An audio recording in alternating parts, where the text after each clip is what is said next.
আসসালামু আলাইকুম সবাইকে। আমি এখন আপনাদেরকে একটা গলা কাটিং করে দেখাবো। প্রথমে আমি 8 ইঞ্চি চওড়া নিয়ে নিয়েছি।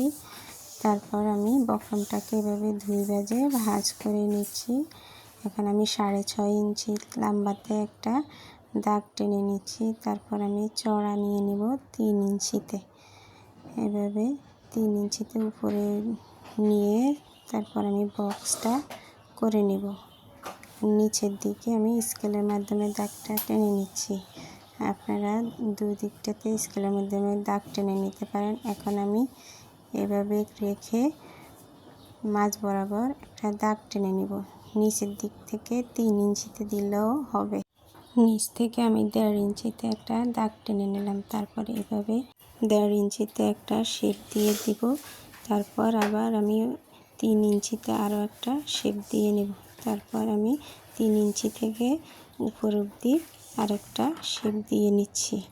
দেখুন আমি কিভাবে হাতে ঘুরিয়ে ঘুরিয়ে দিচ্ছি, আপনারা একটু খেয়াল করলে বুঝতে পারবেন। সব কিছু তো মুখে বোঝানো যায় না, হাতের দিকে খেয়াল করলে বুঝতে পারবেন আমি কিভাবে ঘুরিয়ে ঘুরিয়ে শেপটা দিচ্ছি। এখন আমি শেপ অনুযায়ী কাটিংটা করে নিচ্ছি। এভাবে শেপ অনুযায়ী ঘুরিয়ে ঘুরিয়ে কাটিংটা করে নেবেন। তারপর আমি নিচ থেকে 1 ইঞ্চি বাড়তি রেখে পুরো বক্রমটা কাটিং করে নেব। এখন উপরে আমি ফিনিশিং কাটটা দিয়ে নিচ্ছি, তাহলে আমার গলাটা কাটিং রেডি হয়ে যাবে। আপনাদের কাছে আমার গলার কাটিংটা কেমন লাগলো কমেন্টের মাধ্যমে জানাবেন।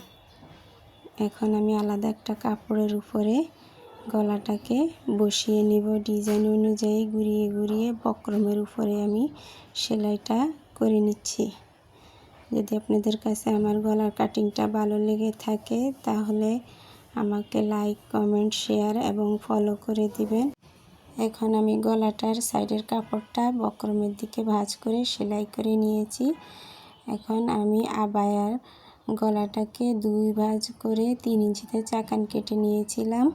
চাকান অনুযায়ী এখন আমি গলাটাকে বসিয়ে নিচ্ছি। আমাদের গলা চওড়া হবে মোট 6 ইঞ্চি, তাই 2 ভাঁজ করে আমি 3 ইঞ্চিতে চাকান কেটে নিয়েছি।